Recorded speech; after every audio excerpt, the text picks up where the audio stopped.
I started smoking cannabis when I was 12 years old, also known as weed, and I was addicted for 5 years.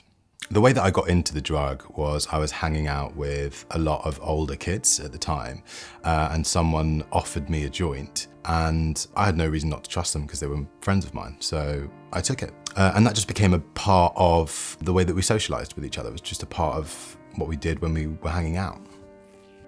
Smoking weed definitely had an effect on my schoolwork and my school life. I started hanging out with people that didn't really like to work, and I fell behind quite considerably in school. I'd literally just get by on doing the bare minimum.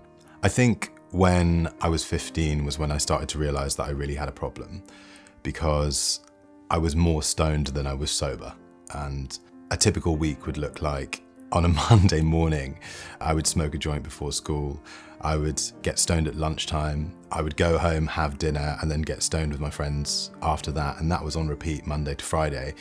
And then the weekends were just all day sessions, basically. And so that was when I started to realize that I couldn't really go without it. I think perhaps one of the reasons why I got dependent in the first place was because I was quite a strange kid growing up. I was always quite antisocial to a certain degree. I was always quite rebellious. I never liked anything mainstream, and smoking weed seemed like the perfect antisocial activity. Also, I think that I was very emotional when I was younger, and I was very aware from very early on that I could get very sad, and weed provided an escape from those emotions a lot of the time. I was 17 when cannabis started to really affect my mental health. I remember it really vividly. I had been for a run in the morning and smoked a joint straight after. And I was on my way to school, and it felt as if my brain was just falling out of my head. And I started to develop panic attacks and anxiety, which got progressively worse and worse. And it was after that point that I started to develop quite chronic anxiety and paranoid delusions as well. So I started to believe that friends and family were trying to poison me, and I would have to see all of my food being prepared.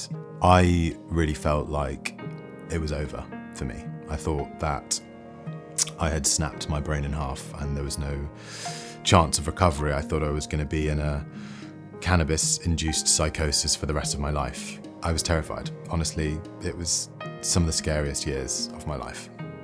And so I literally just could not continue smoking weed after that point. I think one of the problems that I had in seeking help from my friends was that everyone was still having fun around me, and there never seemed to be any problems with anyone else smoking weed. I was very good at passing off my problems as less serious than they were, especially to myself, but that's quite a common characteristic in addicts. It's justifying the behavior by downplaying the seriousness of what you're doing. Going to counselling was probably the best decision I ever made. I learnt in counselling to rationalise and normalise the things that were happening in my brain and to be able to deal with them and manage them. And I still have residual problems, but my mind is so much easier to manage than it was 10 years ago. And I feel really lucky for that, actually.